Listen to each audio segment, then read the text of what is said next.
Assalamualaikum warahmatullahi wabarakatuh. Bismillah, alhamdulillah. Hari ini kita bisa mulai kembali. Di hari kemarin mungkin masih transisi ya, masih tidur Pak.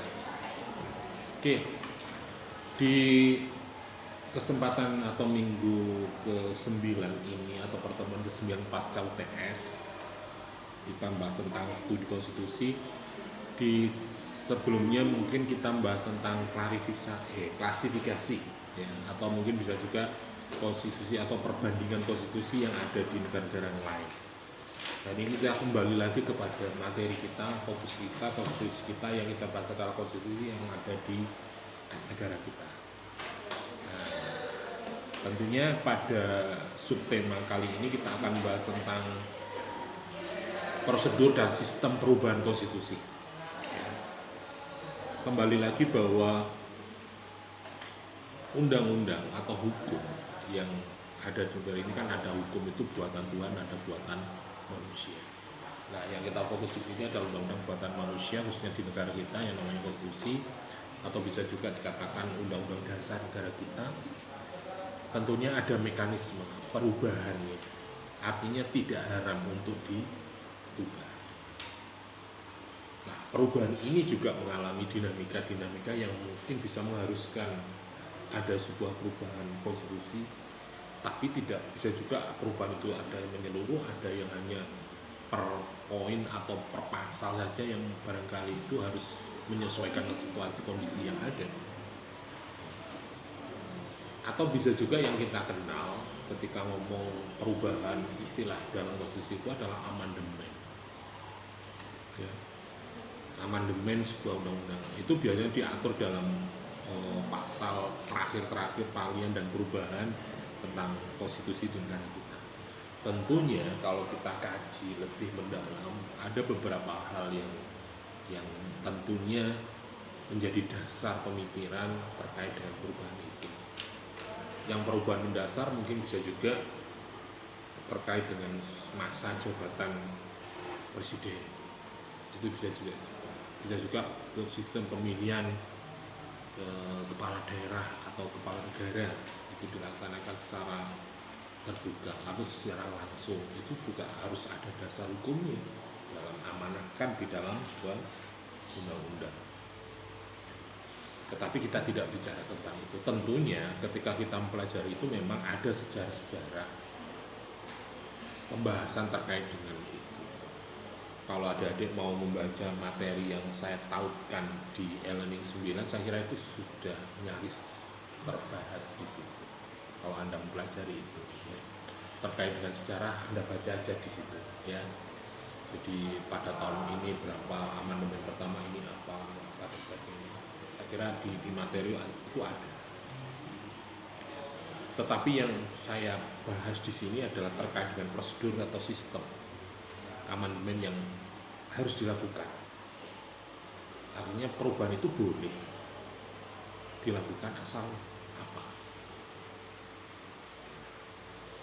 Ya, bukan berarti memang ada beberapa negara itu punya kebiasaan masing-masing untuk merubah konstitusinya.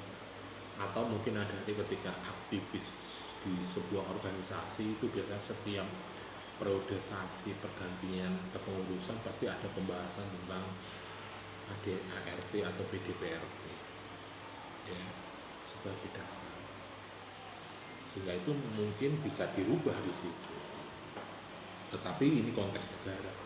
Ada beberapa negara memang seperti itu, artinya setiap 5 tahun sekali pasti ada peninjauan, ada pembahasan secara khusus terkait dengan konstitusi yang selama ini sudah. Nah, di negara kita apakah seperti itu? Tentunya tidak. Walaupun di negara kita juga tidak mengharamkan untuk dirubah, karena kita punya pengalaman bahwa undang-undang dasar kita juga mengalami amandemen beberapa kali di tahun pasca reformasi itu ya, terkait dengan isi dan sebagainya. Ya, kenapa itu harus dirubah? Ya mungkin karena harus menyesuaikan ya, kita pengalaman sejarah kita bahwa masa jabatan kepala negara atau presiden itu sampai 5 kali. Di negara mana yang kepala negara itu sampai 5 kali kalau tidak hanya di Indonesia? Negara lain mungkin 2 kali wis pecar kacer. Nah, zamannya Pak Harto sampai 5 periode. Nah, itu mungkin secara demokratis atau secara degenerasi itu tidak berjalan kalau memang sistem undang-undangnya seperti itu. Yang kuat akan semakin kuat, yang lemah akan semakin lemah. Tidak ada peluang generasi untuk menggantikan.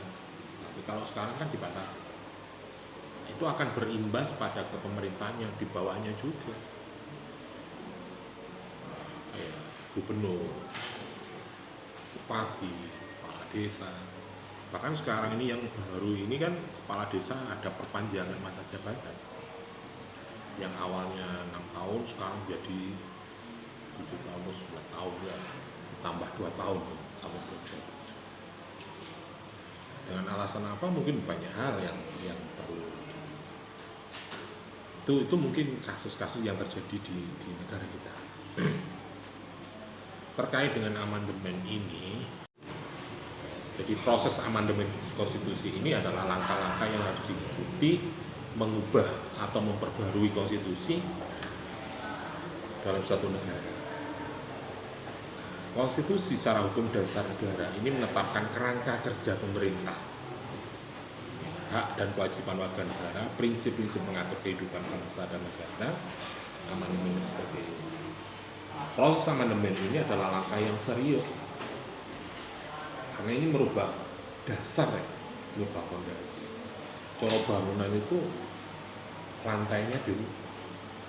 Mungkin bisa juga contoh misalnya rumah Anda itu awalnya karena dataran rendah biasa-biasa saja, kemudian ada perubahan jalan, awalnya mungkin buruk di paving, di aspal, sekarang dicor tambah tinggi, nah rumahmu tambah, nah, secara otomatis maka harus meninggikan, akhirnya merubah fondasinya. Itu contoh bangunan rumah. Kalau sebuah negara bisa juga seperti itu. Nah, proses amandemen konstitusi ini langkah yang serius, memerlukan pertimbangan matang, partisipasi yang sangat luas. Bukan berarti hanya mainan, Kalau mainan ya akhir terjadi kayak kemarin. Karena kepentingan sesaat, maka dia mengajukan perubahan di MK tentang usia calon presiden atau wakil presiden. Nah,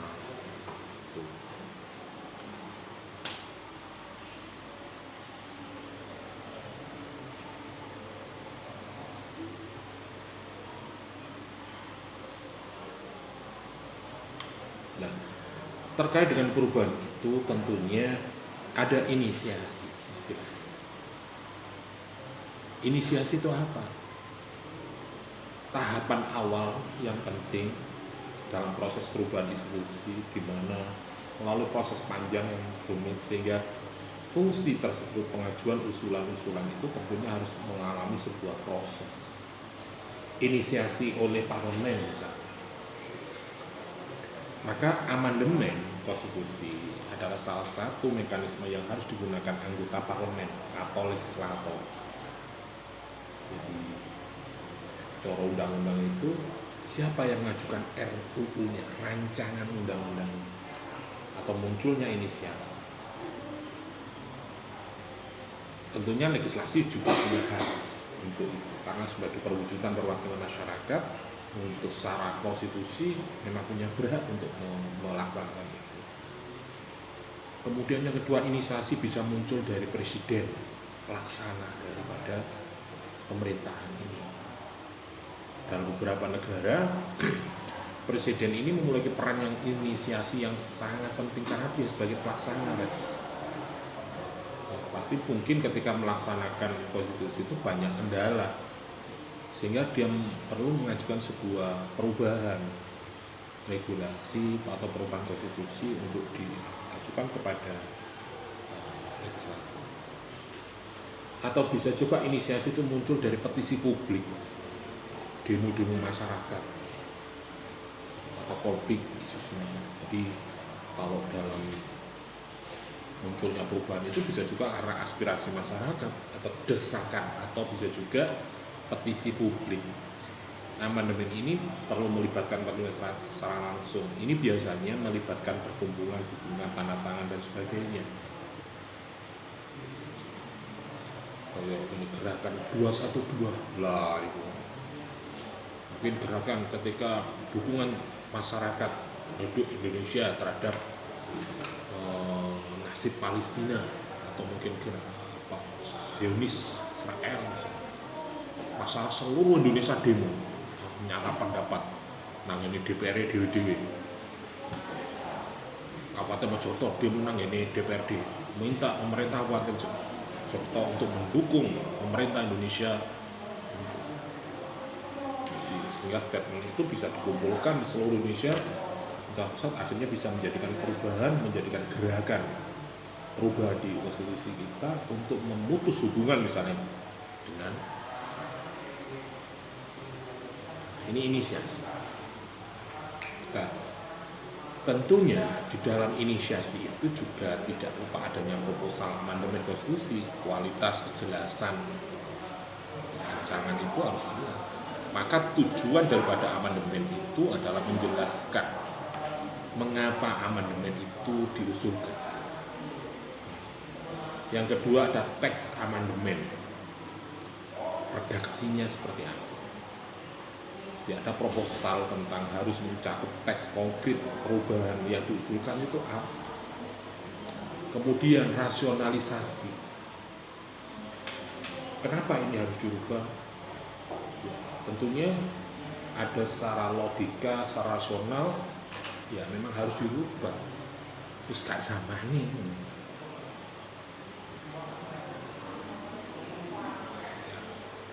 Negara sosial itu dan terus berubah dan terus berkembang. Bisa juga karena faktor alam. Misalnya ini meneng-meneng orang COVID, siapa yang tahu bahwa ada bencana dunia, ada COVID-19 yang itu bisa merubah tatanan kehidupan masyarakat seluruh dunia. Ya kita nggak tahu, tetapi semua negara juga mengalami itu, bahkan Indonesia juga. Bahkan imbasnya sampai sekarang, walaupun mungkin sekarang sudah dikatakan tidak ada, tetapi efek dari itu simbol-simbol perekonomian, pendidikan dan sebagainya itu menjadi berubah. Kuliah yang awalnya luring, terus ada daring, ada hybrid dan sebagainya. Nah ini kan dampak dari itu. Dulu kegiatan yang luring itu dianggap ilegal, sekarang menjadi legal. Jual beli perekonomian yang dulu itu ada all shop, ada jual beli itu harus datang langsung ke penjual, nawar langsung beli dan langsung. Sekarang bisa online. Nah, ini kan dampak dari itu. Maka ketika kondisi seperti ini, maka negara harus seperti apa? Untuk menghadapi tantangan-tantangan zaman, sehingga perlu aturan kekuatan bagi penyelenggara negara itu untuk melaksanakan kebijakan-kebijakan yang sesuai dengan eranya. Contohnya apa sekarang? Pemerintah sekarang sudah menggerakkan namanya e-government, digitalisasi pelayanan publik.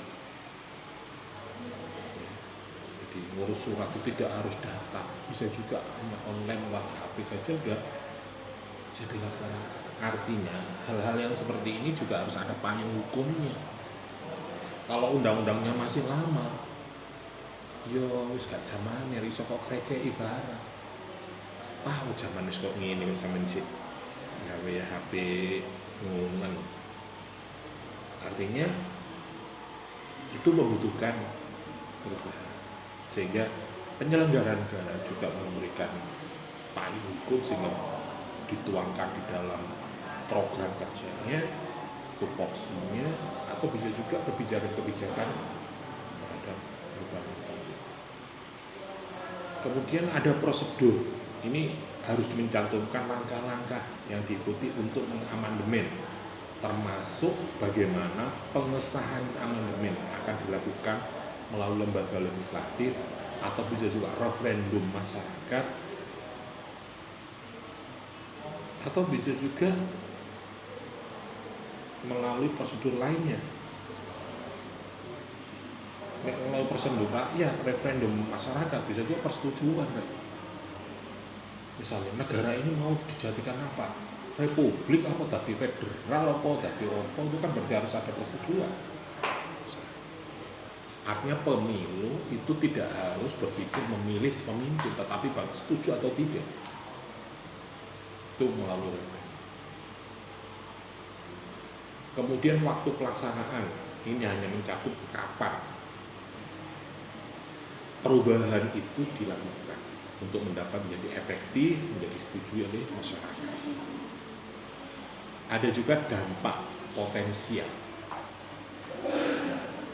Jadi proposal ini mencantumkan dampak, artinya perubahan itu juga menjelaskan efeknya, kelebihannya apa, dan sebagainya. Setelah itu baru ada diskusi-diskusi atau persetujuan. Artinya bola itu ketika sudah diskonsep, dilempar lagi ke masyarakat. Sekarang akhirnya apa? Komen masyarakat, tanggapan diskusi masyarakat ini berjalan terus. Sehingga kayak misalnya Anda ingat ketika ada undang-undang cipta karya, cipta kerja, atau apa yang kemarin itu banyak demo-demo di masyarakat, itu kan termasuk diskusi publik, uji publik. Nah, terkait dengan diskusi persetujuan itu, proposal atau amandemen ini dilakukan tahap-tahap yang cermat sehingga badan legislatif itu punya konvensi, punya bahasa. Artinya masyarakat ini setuju atau tidak. Kalau itu tidak setuju masyarakat, akhirnya menjadi kebijakannya tidak populis, menjadi sesuatu bencana bagi pemerintah, bencana bagi negara. Kemudian ada komite khusus, artinya harus ada tim khusus Banlek. Kalau di dalam kelengkapan lembaga legislatif itu badan legislasi yang khusus menangani perubahan rancangan perundang-undangan atau panitia khusus. Di dalam kelengkapan DPR itu pasti ada Banlek, ada Banggar, badan anggaran, bagian legislasi. Kemudian ada debat dan amandemen. Ini selama diskusi anggota badan legislasi dapat menyampaikan argumen pro dan kontra. Yang namanya diskusi bisa juga pandangan orang itu bisa berbeda-beda, antara sepakat atau setuju atau tidak setuju terkait dengan usulan perubahan yang hendak dijalankan. Nah, setelah itu masyarakat melalui persetujuan mayoritas suara terbanyak secara mendalam, baru ada paripurna pembahasan. Artinya penelitian terkait dengan rumusan itu atau bisa juga teks. Anda ingat nggak kalau Anda buka Undang-Undang Dasar itu perubahan amandemen 1A, misalnya pasal 2A, 2B, 2C itu kan, itu artinya ada redaksinya seperti apa. Karena kalau kita melihat bahasa hukum, bahasa itu pasti ada pengaruhnya ketika itu menjadi penafsiran di dalam proses pelaksanaan. Yang ke-8 ada proses transparansi pertanggungjawaban. Proses diskusi ini harus dilakukan dengan transparan, pertanggungjawaban, keterbukaan. Proses ini penting bagi rakyat memahami atau memantau perubahan usulan konstitusi secara inklusif. Jadi diskusi persetujuan publik ini dalam amandemen mencerminkan prinsip-prinsip dasar keterwakilan masyarakat. Jadi jangan sampai ketika ini sudah diskusi masyarakat, ada sekelompok masyarakat atau golongan masyarakat tertentu tidak tersentuh atau keadilannya terhadap perubahan. Oke.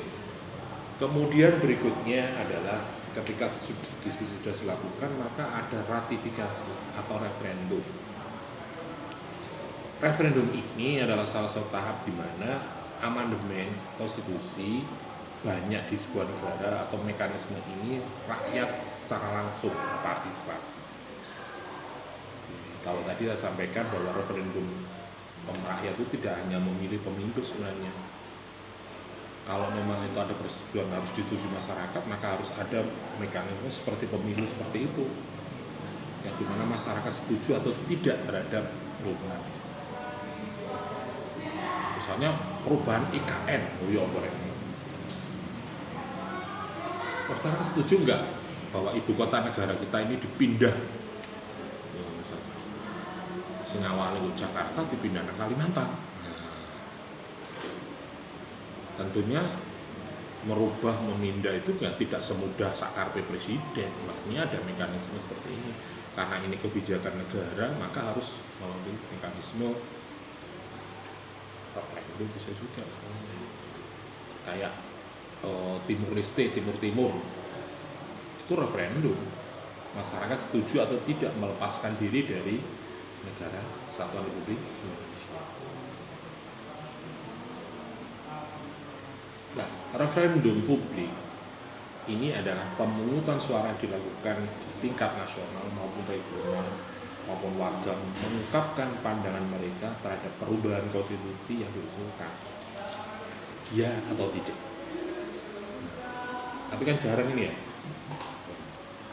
terus dianggap kita punya wakil rakyat di DPR sudah cukup, padahal belum tentu masyarakat juga setuju. Terus tadi ada juga persyaratan mayoritas. Ini hasil referendum harus memenuhi dukungan masyarakat secara luas. Ada kampanye referendum sebelumnya, jadi ada kelompok-kelompok yang pro dan kontra itu bisa juga menyuarakan aspirasinya. Misalnya kemarin ada kelompok masyarakat yang mengaspirasikan negara kita ganti menjadi khilafah misalnya, berdasarkan syariat Islam. Kan ada kelompok-kelompok masyarakat yang artinya itu kan merubah konstitusi kan? Maka mereka juga berdemo, beraksi, dan masyarakat juga ada yang pro, ada yang kontra. Kemudian pentingnya partisipasi publik dalam referendum ini memberikan peluang bagi partisipasi langsung warga dalam pembuatan keputusan mengenai hukum dasar di negara kita. Upaya ini memastikan perubahan konstitusi ini mencerminkan aspirasi masyarakat, bukan kepentingan sekelompok. Contohnya kemarin kan ada diskusi bahwa ini bukan kepentingan untuk Gibran saja. Kalau Anda berpikir jernih, mungkin kalau Anda berpikir politis ya bisa juga, oh ya kepentingan Pak Jokowi aja terhadap anaknya. Tapi tidak menutup kemungkinan bahwa kebijakan ini juga berlaku untuk pemuda semuanya.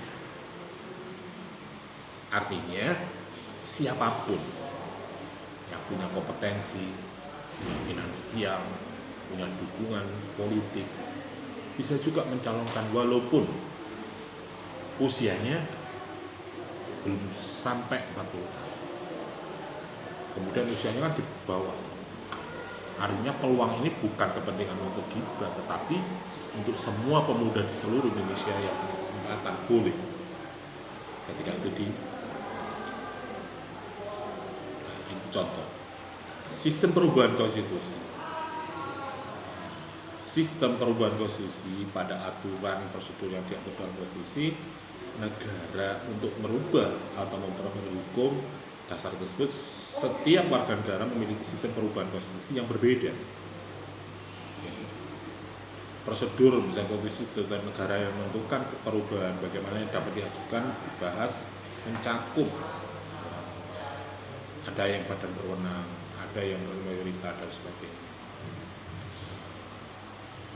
Ada perubahan-perubahan itu bisa juga itu inisiasi ya awalnya, kemudian ngomong perubahan itu bisa juga parsial, bisa juga tidak semua dulu.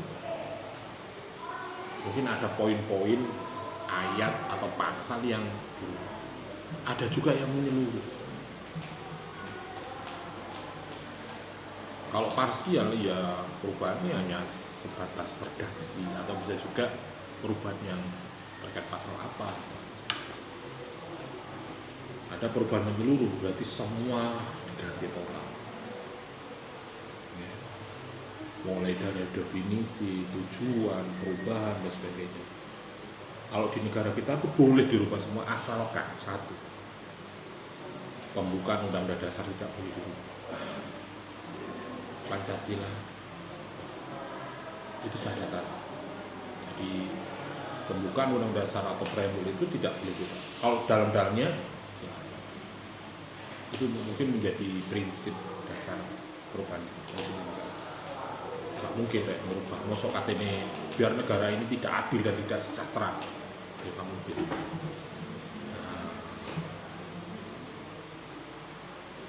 Ada juga perubahan-perubahan formal atau perubahan material. Jadi perubahan formal itu amandemen itu amalan yang bersifat teknis, ada yang administratif.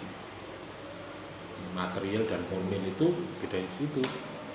Ada yang bersifat secara global saja, normatif, masih bisa ditafsirkan. Ada juga yang perubahan secara teknis, misalnya pemilihan secara langsung terbuka. Artinya masyarakat ikut nyoblos milih presiden, bayang norek.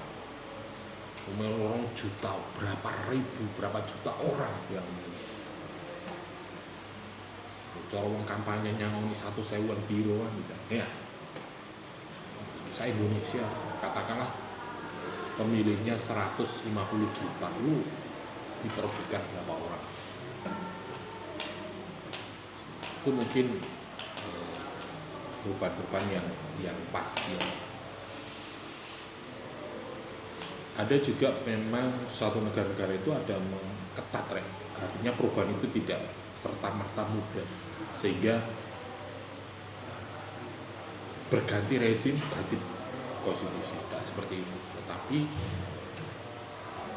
ada mekanisme yang harus dilalui, bukan berarti mempersulit.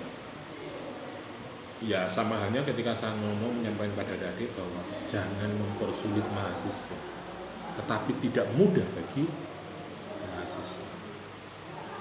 Itu artinya apa? Ya, mahasiswa sebagai user, sebagai pengguna, sebagai pelayan publik jangan dipersulit, tetapi tidak mudah bagi mahasiswa. Artinya apa? Prinsipnya, prosedurnya tetap harus jalan, walaupun mungkin ada kebijaksanaan. Persyaratan yang harus dipenuhi bisa juga ada kebijaksanaan, tapi tetap harus ada. Artinya apa? Sampai dia butuh ijazah, tapi harus kuliah gitu. Walaupun kuliahnya model apa, tetap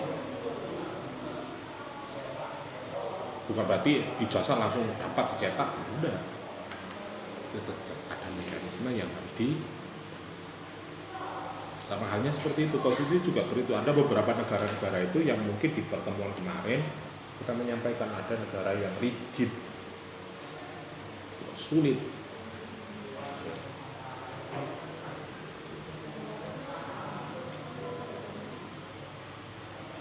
Oke, sampai di sini barangkali ada pertanyaan.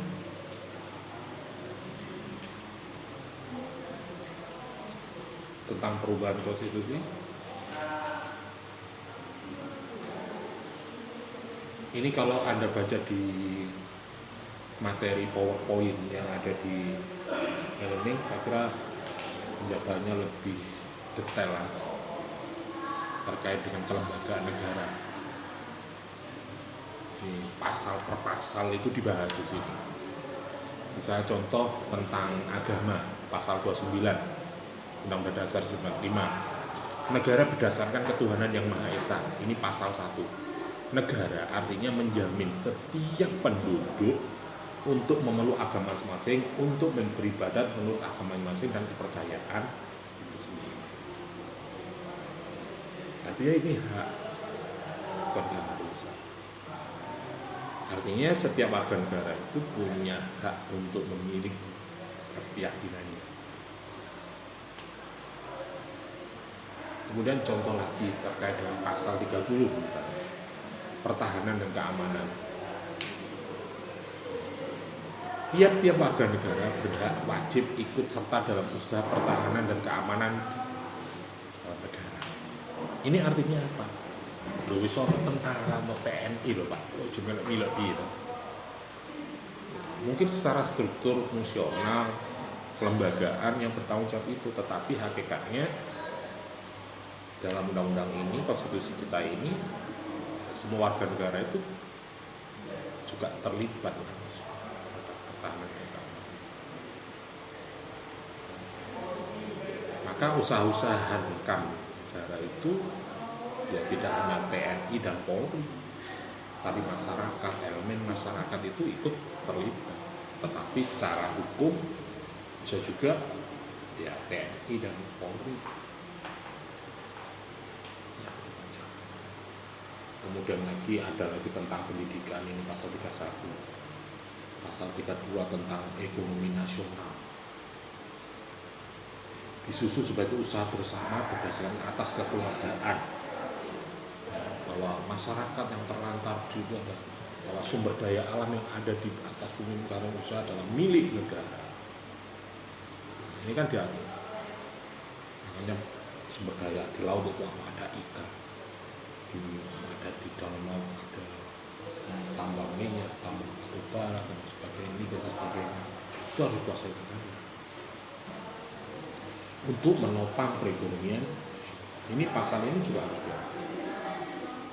Kalau Anda baca di situ, jadi ada perubahan-perubahan pasal-pasal di dalam, atau paling tidak penjelasan. Kayak pasal 33 kesejahteraan sosial, fakir miskin dan anak-anak yang terlantar dipelihara negara. Sopo sing fakir miskin, anak terlantar, itu tanggung jawab negara. Di dalam perubahannya, negara mengembang sistem jaminan sosial. Akhirnya pemerintah mengembangkan namanya Jamkesmas, BPJS, dan sebagainya. Negara bertanggung jawab atas penyediaan fasilitas pelayanan kesehatan yang sangat besar. Makanya dagangan negara yang ngomong pendidikan, negara menyediakan institusi atau lembaga pendidikan, jamin kesehatan masyarakat, ketertiban keamanan, itu menjadi jaminan di dalam sebuah. Ini adalah contoh-contoh terkait dengan perubahan. Nah, kalau kita ngomong atribut negara misalnya, bendera negara Indonesia sang merah putih, ini diatur dalam pasal 35. Ya apa menini apalan undang-undang dasar ini.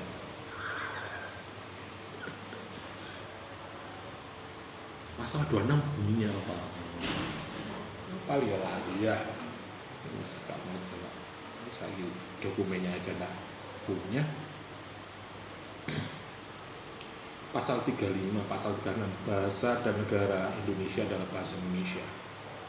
Wes sekali itu gak usah saya dirubah biar mendunia. Bahasa nasional kita adalah bahasa Inggris, ya. Kalau Anda lihat bahasa Indonesia ini kan bukan bahasa, sebenarnya kan bahasa masyarakat Melayu yang ada di Riau kan, tapi ini menjadi bahasa nasional. Di orang Papua, Batak, Madura, kalau ketemu dengan suku yang lain nggak bisa dengan bahasa sukunya, menggunakan bahasa Indonesia atau bahasa Melayu. Makanya di dalam negara kita ditetapkan di dalam pasal 36, misalnya sepakat saya ini Pak, saya ini mendunia, globalisasi, ada kan bahasa internasional, bahasa Inggris kan, ya, boleh kan? Boleh sebenarnya. Ada beberapa negara yang sudah melakukan itu. Jadi bisa juga diatur, bahasa nasional kita ada Indonesia, bahasa umum kita bisa bahasa Inggris. Lambang negara kita adalah burung Garuda, simbolnya adalah Bhinneka Tunggal Ika. Ini perubahan pasal 36. Lagu kebangsaan kita adalah Indonesia Raya. Ya benar, lagu ini kebangsaan kita diganti. lebih ngepop maneh Pak iku kon cepop zaman tahun kolonial. Saiki generasi Z lagune diganti. Bisa juga seperti itu. Kemudian bisa juga perubahan undang-undang, ini juga diatur dalam pasal 35 ya. Kewenangan siapa saja, MPR gitu. Ini penjabaran ini secara teknis. Kalau di yang saya sampaikan di awal tadi adalah teorinya. Anda bisa baca di buku konstitusi. Kalau yang di slide ini teknis, contoh-contoh perubahannya. Oke, sampai di sini ada yang ditanyakan?